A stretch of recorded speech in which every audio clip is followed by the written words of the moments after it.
At what age you can start doing past lives therapies?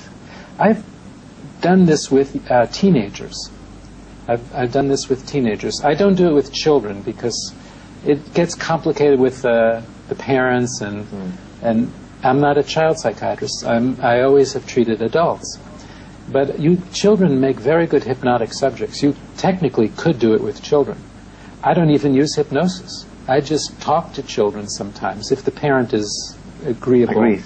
Yes, and I say, do you remember when you were big? What was that like? Tell me about when you were big, if you remember anything. And the child will sometimes talk about things that are not imagination. And there are many researchers. In the United States, there's a famous psychiatrist named Dr. Ian Stevenson. He's very elderly now and retired, but he collected more than 2,000 cases of children with reincarnational memories. And he documented those cases, 2,000 documented, validated cases, where he would interview the other family or the old family or find evidence that it was correct. And it's very interesting. Children often remember. More than us. More than us. But now we're starting to remember also, more than we used to. I think because we need to remember now. The world is so dangerous. We need to progress spiritually as much as we are progressing technologically. And so now, for some reason, we're being allowed to remember our past lives in large numbers. We have to learn not to repeat mistakes that maybe we made in the past. That's why we are here talking about this. Yes, this is a great opportunity to present to many people 26 years of research, and I'm very grateful for this opportunity. Thank you. We go on in minutes. Sí. Thank you. Ya volvemos con el Dr. Weiss.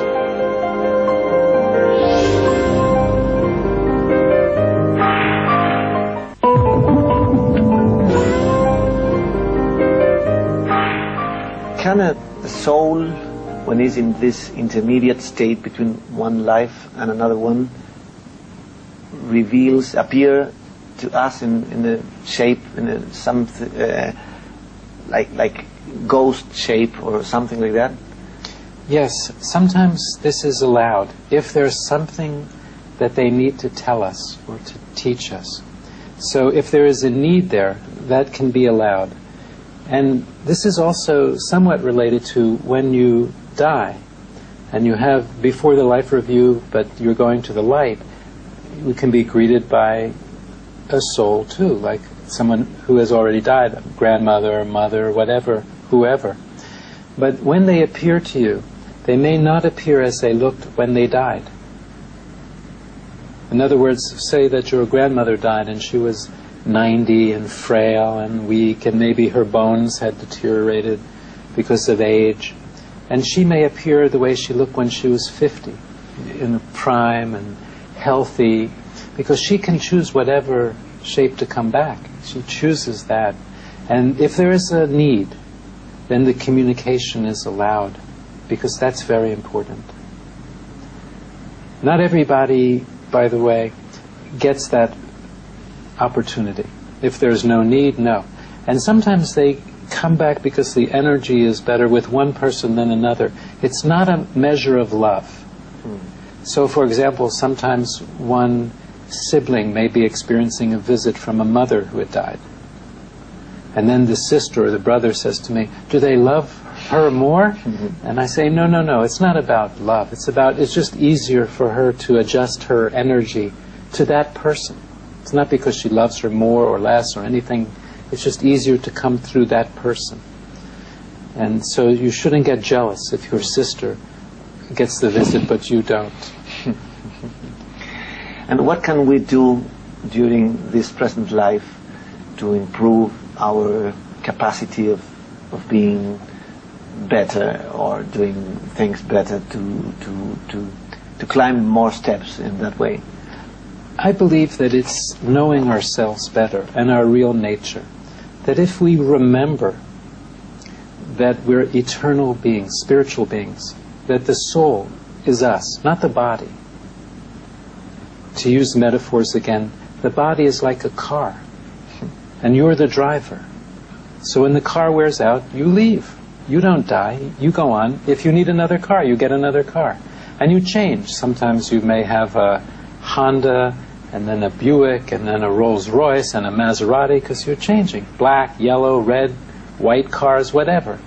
The driver is the same. You're the driver. Remember that you're a spiritual being, that your task here is to learn lessons of love and compassion.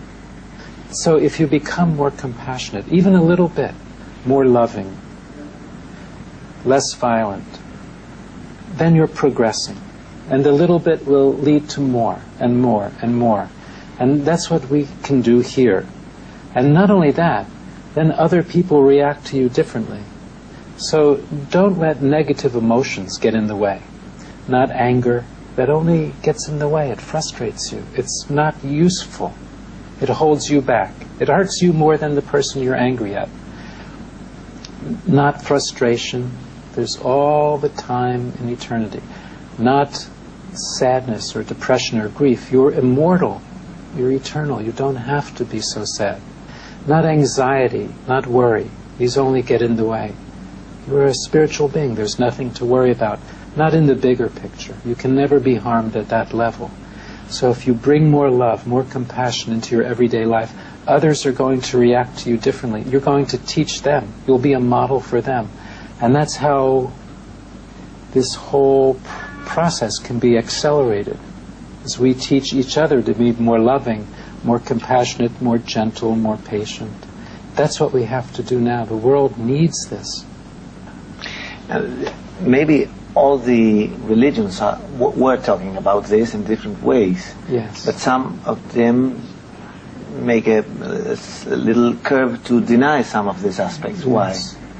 Well, so much of that the is... interests in between the power of... Maybe. Oh, yes, absolutely. And some religions have worked on fear more. And guilty. Guilt, yes, to keep people in line. But this is somewhat controversial. It's just my feeling, is that there's really only one religion, and that's love. Because that's the common denominator of all religions. So I agree with the Dalai Lama, who said, stay in your religion. You're familiar with that, you're comfortable with that. You don't have to change your religion. They all lead to the same place, which is love. And that's the important thing, because if you look at what the religions teach, it's about becoming more loving, more compassionate, more charitable. These are all different manifestations of love. So if we think, well, there's one religion, that's love. My religion teaches about love. Stay in it, but practice it, believe in it. Love doesn't mean that people from other religions can't find, the same things we're looking for. They're still immortal. All souls don't have religion. Souls are all the same. We change religion. I have done regressions myself, of course, because I wanted to experience what my patients experience. And I found that I was a Catholic priest in Scotland in the Middle Ages. I was a Muslim writer. I've been Jewish. I've been Buddhist. I've been Hindu. I've been everything. So who am I? You're lucky. Because but we all have. Yeah. And the thing is, the soul is the soul. The soul is love. That's the one religion. Yes, how we get to there's some variations like customs, and that's fine. That's beautiful, and it's very familiar. If it reminds you to be loving, to be compassionate, then you become the enlightened soul. Then you become the master. And that's how masters have always appeared throughout time, to teach us this, whether Buddha or Jesus or Muhammad or Moses or other masters who come to teach us about love and model how to get there. It's not so complicated. It is not. No. Well, thank you very much for coming to Argentina to teach us about this and to talk and to make us think about all of these subjects. And I know we'll meet again in this life or in another one. Yes, and thank you, Boy, for this opportunity to reach so many people with my work and research. And I really appreciate that, because Now we're in the 21st century, and this is how we teach. Thank you very much. Ha sido una conversación con el Dr. Brian Weiss.